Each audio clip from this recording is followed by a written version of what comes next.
जय सिया राम बच्चों। आज सभी का स्वागत है JSRM स्टडीज में। तो आज का हमारा टॉपिक है सोलर सेल।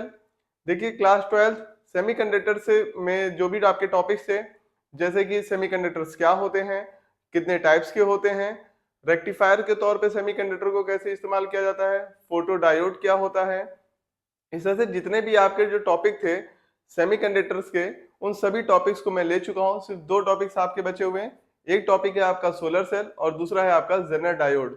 बाकी जितने भी कॉन्सेप्ट था, फॉरवर्ड बायसिंग, रिवर्स बायसिंग, वो सब ऑलरेडी मेरा जो वीडियो है वो ऑलरेडी अपलोडेड है। बाकी इस वीडियो के साथ सेमीकंडक्टर के जितने भी टॉपिक्स हैं उन सबका लिंक इसके डिस्क्रिप्शन बॉक्स में, इस वीडियो के डिस्क्रिप्शन बॉक्स में आपको मिल जाएगा। तो वहां से भी जाके आपके टॉपिक्स में जो भी डाउट्स हो उनको आप एक बार देख सकते हैं। आपका एग्जाम काफी नजदीक है, तो जल्दी बिना टाइम वेस्ट करते हुए मैं इस टॉपिक को स्टार्ट करता हूं और आपको समझाने की कोशिश करता हूं कि सोलर सेल कैसे काम करता है। और ध्यान रखिएगा क्लास 12 10 से 12 मिनट का समय आपका लगेगा और बोर्ड्स में सोलर सेल के आने की जो चांसेस है वो बहुत ज्यादा है। नहीं आएगा तो मैं सामने से आके आपसे सॉरी बोल दूंगा, माफी मांग लूंगा। लेकिन अगर आ गया तो आपके पास माफी मांगने का समय नहीं होगा और आपके नंबर कट जाएंगे। काफी सालों से सोलर सेल पे काफी कम क्वेश्चन आ रहे हैं, तो इस बार मेरी जो गट्स फीलिंग कहती है वो सोलर सेल काफी इंपॉर्टेंट रहने वाला है। तो चलिए देखते हैं सोलर सेल। तो सोलर सेल को बनाने के लिए पहले हम सोलर सेल को समझेंगे क्या होता है और फिर ये कैसे बनाया जाता है, इसकी वर्किंग क्या होती है, इसको समझेंगे।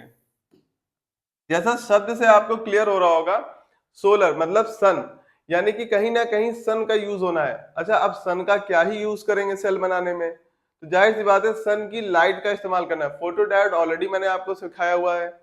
यहाँ पर भी, अब चूंकि यहाँ पर भी अगर आप देखेंगे तो सोलर, और सोलर मैंने जैसे बता रहा हूँ कि आप क्या इस्तेमाल करेंगे, सूरज की लाइट का इस्तेमाल करेंगे। तो सूरज की लाइट से आपको सन एक सेल तैयार करना है और उस सेल का कैसे आप इस्तेमाल करेंगे इलेक्ट्रिसिटी के अंदर, एज अ सेमीकंडक्टर में कैसे इसका इस्तेमाल होता है, इसको देखते हैं। तो इसके पहले इसकी थोड़ी थ्योरी सुन लेते हैं। तो किसी भी, जैसे मान लीजिए कोई भी जो लाइट का सोर्स है, यानी कि आप कह सकते हैं कि फोटॉन्स जो है, जो लाइट के सोर्स हैं, उसको ले करके, उसको एब्जॉर्ब करके, उसको इलेक्ट्रिकल करंट में बदल देना, फोटो इलेक्ट्रिक या फोटो वोल्टाइक जो है वो सेल कहलाता है। ध्यान से सुनिएगा, जो भी आपकी फोटॉन्स हैं, फोटॉन्स के कारण फोटॉन्स का कन्वर्ट करके या उसको एब्जॉर्ब करके उसको डायरेक्ट इलेक्ट्रिक करंट में बदल देना फोटोवोल्टाइक सेल कहलाता है। तो पहला शब्द देखिएगा क्या है, फोटो वोल्टाइक सेल। तो फोटोवोल्टाइक सेल क्या हो गया, जो कि फोटॉन्स को जो है वो एब्जॉर्ब करके उसको कन्वर्ट कर रहा होगा इलेक्ट्रिकल करंट में। इस तरह से जो एक्शन होता है इसको कहा जाता है फोटोवोल्टाइक एक्शन, यानी जो प्रक्रिया चल रही है, जो क्रिया चल रही है, जो काम चल रहा है, इस काम को, इस क्रिया को, इस एक्शन को कहा जाता है फोटोवोल्टाइक एक्शन। अब ये फोटोवोल्टाइक यानी कि कोई भी फोटोन जो आ रहा है, अगर उसके कोई भी फोटोन को रिप्लेस कर दिया जाए सन के फोटोन से, यानी कि सन की लाइट से अगर उसको रिप्लेस कर दिया जाए तो वो बन जाएगा सोलर सेल। तो सोलर सेल कब बना समझ में आ गया, जब इस फोटॉन्स को, जब इन फोटॉन्स को हम किससे लेना शुरू कर दें, सन से लेना शुरू कर दें, तो ये हो जाएगा आपका सोलर सेल। अब सोलर सेल में जो आपका सेमीकंडक्टर होता है वो पीएन सेमीकंडक्टर इस्तेमाल किया जाता है और ध्यान रखिएगा अनबायस्ड होता है ये, यानी कि इसमें किसी भी तरह की बायसिंग नहीं होती है। तो जैसा फिगर बना रहा हूं ध्यान से देखेंगे इसको, तो यहां पे अगर आप देखेंगे तो ये पी टाइप है और यहाँ पे ये एन टाइप है। पी टाइप और एन टाइप के सेमीकंडक्टर जो कि अनबायस्ड है, मतलब इसमें किसी तरह से ना फॉरवर्ड बायसिंग की गई है ना रिवर्स बायसिंग में इसको रखा गया है। तो सिंपली आप कह सकते हो कि पीएन डायोड है आपका। अब ये जो सेमीकंडक्टर यानी जो पीएन डायोड है, इसमें आप अगर देख रहे होंगे तो मैंने पी का जो रीजन बनाया है वो बहुत ही पतला बनाया है, यानी कि कम बनाया है, जबकि जो एन का रीजन बनाया है वो काफी ज्यादा यानी काफी बड़ा बनाया है। अगर मैं बात करूं जो पी का रीजन होता है, इसकी जो वैल्यू होती है यानी जो इसकी थिकनेस होती है 0.2 माइक्रोमीटर की होती है, जबकि जो एन टाइप का जो सेमीकंडक्टर होता है उसकी जो थिकनेस होती है वो 300 माइक्रोमीटर की होती है, यानी कि इससे कहीं ज्यादा होती है। ऐसा इसलिए होता है कि जो सूरज से लाइट आ रही हो वो आसानी से जंक्शन पॉइंट पे पहुंच जाए। देखिए जो लाइन बीच में बनी हुई है इसको मैं ग्रीन कर देता हूं, ये जो आपकी लाइन बनी हुई जो जंक्शन है इस पे आसानी से पहुंच जाए। तो आसानी से पहुंच जाए तो पी अगर चौड़ा हो जाएगा, काफी बड़ा हो जाएगा, इसकी थिकनेस काफी हो जाएगी, तो लाइट आसानी से जंक्शन तक नहीं पहुंच पाएगी, तो और आपका फिर जो सेल वो अच्छा काम नहीं करेगा या आपको इतनी ज्यादा इलेक्ट्रिक करंट मिल नहीं पाएगी।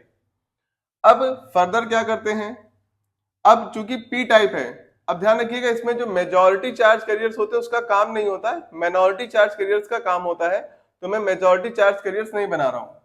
तो पी टाइप में और एन टाइप में अगर आप देखेंगे तो यहां पे एक डिप्लेशन लेयर क्रिएट होती है।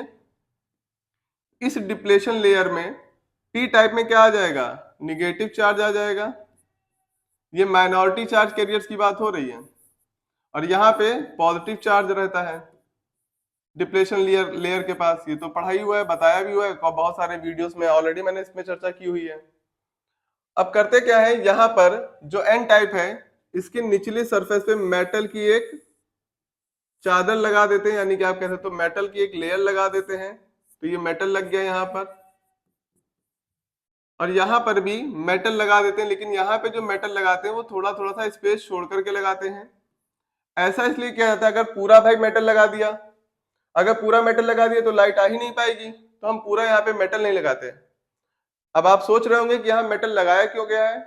मेटल इसलिए लगाया गया है क्योंकि यहाँ पे जो भी करंट बनेगी उसको निकालने के लिए आपको एक कंडक्टर तो चाहिए ना, जिससे करंट पास हो सके, इसलिए यहाँ पे मेटल जो है लगाए गए दोनों एंड्स पे, पी और एन पे। यहाँ पे ओपन रहता है, इसके ऊपर ग्लास विंडो बना दी जाती है, इसके ऊपर जो होती है वो ग्लास की विंडो होती है। ग्लास विंडो इसलिए बनाई जाती है क्योंकि आपने देखा ही होगा आजकल तो बहुत ज्यादा घरों में इस्तेमाल हो रहा है सोलर पैनल्स, तो अब कोई बंदर है या कोई जानवर है वो उसको नुकसान ना पहुंचा पाए, उसको प्रोटेक्ट रखने के लिए, सेमीकंडक्टर को आपको प्रोटेक्ट रखने के लिए इसके ऊपर ग्लास की लेयर लगा दी जाती है, ठीक है। अब जब यहां से लाइट आएगी, यानी कि जब फोटॉन्स आएंगे, फोटॉन्स आने के बाद जितने भी फोटॉन्स यहाँ से जो गैप मिल रहा है यहाँ से अंदर इंटर करेंगे, जब ये अंदर पहुंचेंगे डिप्लेशन लेयर के पास। अब देखते हैं कि ये सेमीकंडक्टर है किसका, फिर थोड़ा सा एक मिनट रुक जाते हैं फिर बताते हैं आपको। तो ये जो सेमीकंडक्टर है जो पहले इस्तेमाल किया जाता था वो सिलिकॉन का इस्तेमाल किया जाता था। सिलिकॉन का जो अगर आप देखेंगे एनर्जी गैप Eg जो होता है इसका वो 1.2 इलेक्ट्रॉन वोल्ट का होता है। आज की डेट में जो इस्तेमाल किया जाता है वो गैलियम आर्सेनाइड का इस्तेमाल किया जाता है। ये क्वेश्चन बहुत ज्यादा पूछा जाता है कि गैलियम आर्सेनाइड का इस्तेमाल क्यों किया जाता है। अगर आप इसका एनर्जी गैप देखेंगे गैलियम आर्सेनाइड का, तो इसका एनर्जी गैप लगभग 1.53 इलेक्ट्रॉन वोल्ट का होता है। तो ये क्वेश्चन पूछा जाता है गैलियम आर्सेनाइड का इस्तेमाल क्यों किया जाता है, तो ध्यान से सुनिएगा।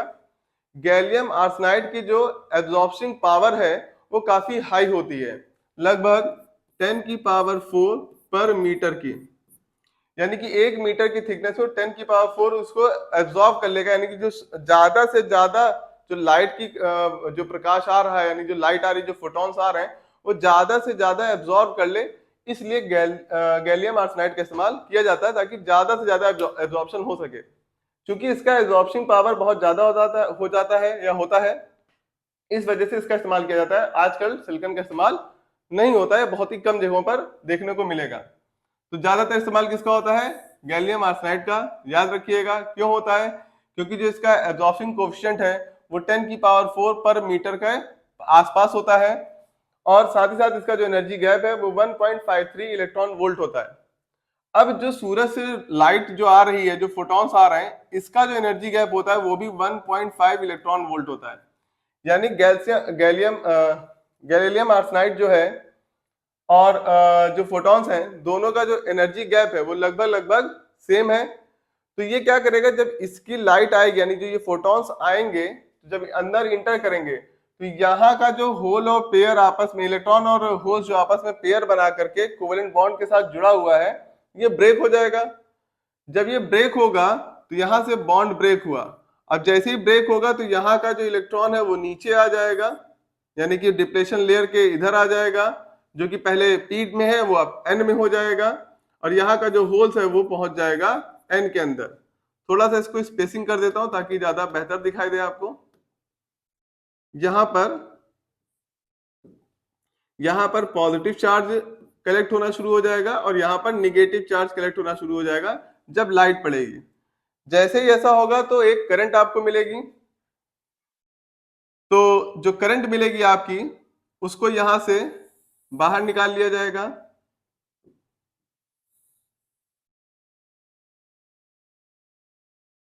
और यहाँ पे अगर सर्किट ओपन है तो इतनी दूर पे आपको वी आई यानी कि जो आपको वोल्टेज मिलेगा, ओपन सर्किट वोल्टेज भी इसको कहा जाता है, क्योंकि यहाँ पे अभी सर्किट ओपन है। जब ओपन है तो इसको ओपन सर्किट वोल्टेज बोला जाएगा। और यहाँ पर अगर आप देखेंगे तो प्लस आ गया है यानी कि ये प्लस हो गया है, और यहाँ पे माइनस आ गया है तो ये माइनस हो गया है। तो प्लस है यानी कि ये एनोड का काम कर रहा है, और यहाँ पे माइनस है यानी कि ये कैथोड का काम कर रहा है। अब देखिएगा बच्चों क्या होगा।